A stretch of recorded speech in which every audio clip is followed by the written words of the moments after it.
What if the beings we call gray aliens are not visitors from another planet? What if they are the descendants of people who survived the wrong version of our future?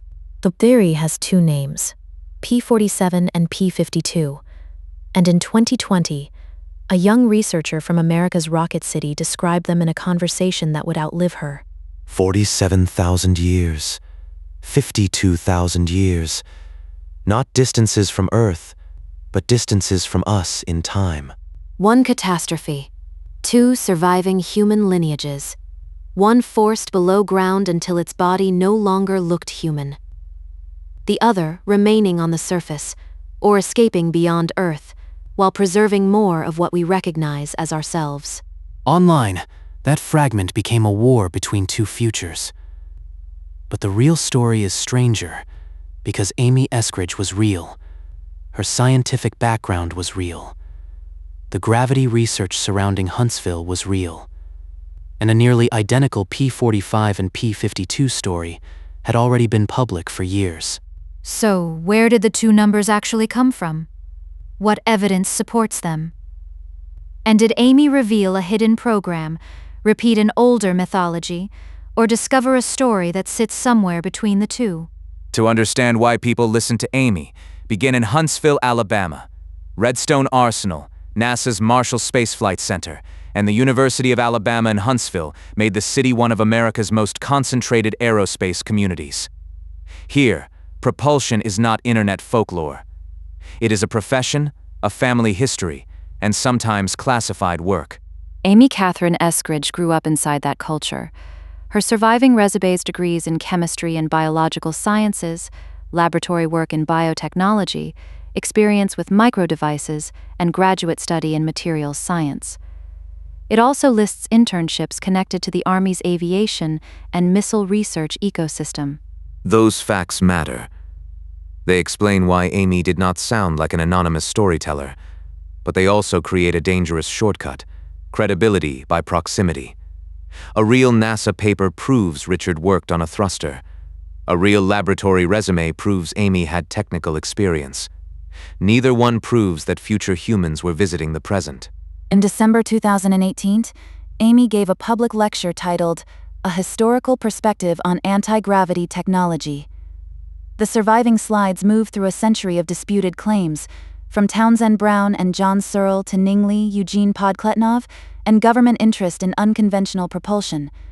The presentation is not a demonstration of a working machine. In fact, some slides openly acknowledge failed replications and unsubstantiated claims. Its conclusion argues for testable hypotheses, serious experiments, and private funding. That last point became central to Amy's Institute for Exotic Science. She believed promising discoveries often disappeared behind classification. A private institute, she argued, could develop them in public. Yeah, no, dude. I started the Institute for one reason, the Institute.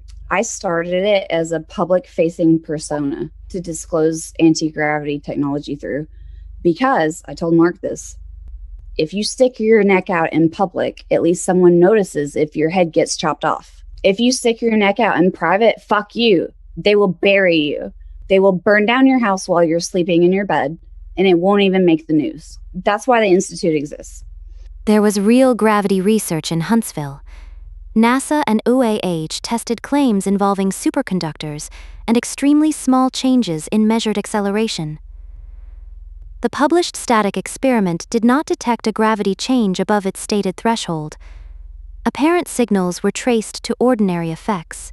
That does not disprove every imaginable gravity experiment. It does show the difference between a mystery and a result. A result has a method, a number, an uncertainty, and a path to replication. By 2020, Amy's language had become much stronger. She said her family had discovered what people inaccurately called anti-gravity. But the public conversation included no device, methods section, numerical data, or independent replication. The recording that made Amy famous was not a formal interview. It was a long, informal, remote conversation. She moved quickly between technical ideas, people she knew, personal experiences, surveillance claims, and theories about disclosure. That makes the audio valuable as a record of her words, but not as independent proof of the events behind them. Before naming P47 and P52, Amy said physicist Hal Puthoff had visited her family and discussed ultraterrestrials, intelligences associated with Earth, but hidden from ordinary human history. And I sat with him in my dining room over there at the dining room table, and he was talking about ultra-terrestrials. And basically, ultra-terrestrials are like, he talks about extraterrestrial. Extra implies that they're from somewhere else, from the outside. Extra implies they're from not here, from ultra-terrestrial. They're from the Dolly. They're not necessarily from the outside, they're from here. Oh. Then came the numbers. Amy described P47 as us, 47,000 years in the future, and P52 as us, 52,000 years ahead. A calamity destroys most of the world. One population survives underground, another survives above. And that is almost the entire P47, P52 foundation in the recording. Do you know what that is? They're us from the future. They're from here. They are you. They are me. They're from here, from the future. P47 is present plus 47,000 years. P52 is present plus 52,000 years. And basically there's a calamity, right? So there's like a apocalypse scenario in the near future. It wipes out most of like everything, man. And there's the ones that go underground and survive, right? And then there's the ones that somehow stay on the surface and miraculously don't die. The later mythology adds motives, treaties, genetic programs, timeline warfare, and a struggle over whether the catastrophe must occur. Amy's short passage does not establish that complete narrative. This is where the investigation changes direction. Years before Amy's 2020 conversation, a remarkably similar account was already circulating through interviews with a man named Dan Burish and summaries published by Project Camelot. The older version used P45 and P52. P45 meant present plus 45,000 years. P52 meant present plus 52,000. Both were described as future human groups created by a catastrophe. One branch became gray-like after surviving below ground. Another remained more human-looking and was linked to the Moon or Mars. The older story also supplied the conflict that dominates modern retellings. One future needs the catastrophe to preserve its own history, while the other wants to prevent it.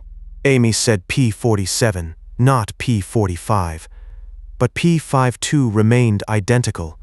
The naming rule remained identical. The catastrophe and the split remained in place. There is no public record showing how Amy encountered the earlier account. She may have heard a modified version from somebody she trusted. She may have remembered one number differently. She may have believed she received the information independently. What can be documented is priority. Physics permits a kind of travel into the future. At very high speed, or in extreme gravity, time can pass differently for the traveler and for people far away. This is not speculation. Relativistic time dilation is measured science. But P47 and P52 require the harder direction. A descendant living tens of thousands of years from now must return to an earlier Earth. General relativity contains mathematical structures that resemble paths into the past, rotating universes, cosmic strings, and traversable wormholes. None has been turned into a demonstrated machine. Some require exotic conditions or forms of negative energy that we do not know how to engineer. Stephen Hawking's chronology protection argument proposed that quantum effects may prevent usable time loops from forming at all. Amy did not describe a mechanism. No wormhole. No energy source. No rule for paradoxes. The labels identify dates, not a technology. The Pentagon's UAP office gives the story a modern setting, but not confirmation. AARO's fiscal year 2024 report recorded hundreds of reports, with a smaller group retained for further analysis because the available data did not immediately explain them. Pilots and censors sometimes report events worthy of investigation. Unresolved does not mean future human. No public AARO, Pentagon, NASA, or intelligence report located in this investigation uses P47 or P52 as an analytic category. No official case is publicly connected to Amy's numbers. No government document supplies the missing source behind her claim. In 2024, journalist Michael Schellenberger submitted written testimony to Congress with a vast timeline of official records, media reports, books, interviews, anonymous claims, and UFO mythology. That appendix included the older P45, P52 story. But inclusion in testimony is not government verification. A claim does not become a Pentagon finding because it appears in a document received by Congress. On June 11, 2022, Amy Eskridge died in Huntsville. She was 34. Her obituary did not state a cause. Online, the absence of that detail became part of the theory. Claims of intimidation and strange intrusions from her 2020 conversation were placed beside her death, and the sequence was presented as a motive. But sequence is not causation. Later reporting said her death had been ruled a suicide. Her father publicly rejected the claim that her research made the death suspicious. The available public record does not establish murder, a responsible organization, or a chain connecting her work to her death. There is also a human boundary here. A young person's death should not be converted into evidence simply because uncertainty makes a better story. So are the Greys human beings from the future? The idea is not logically impossible in the same way as a square circle. Evolution can reshape a species. Civilizations can migrate underground or beyond Earth.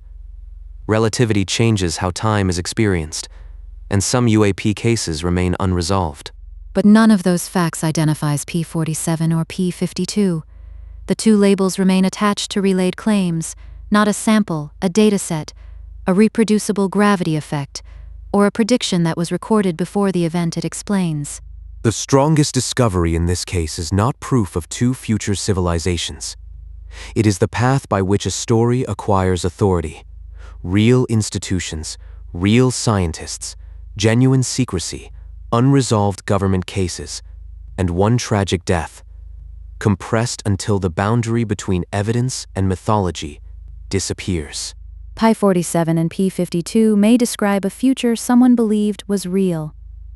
Today, the evidence supports a narrower conclusion.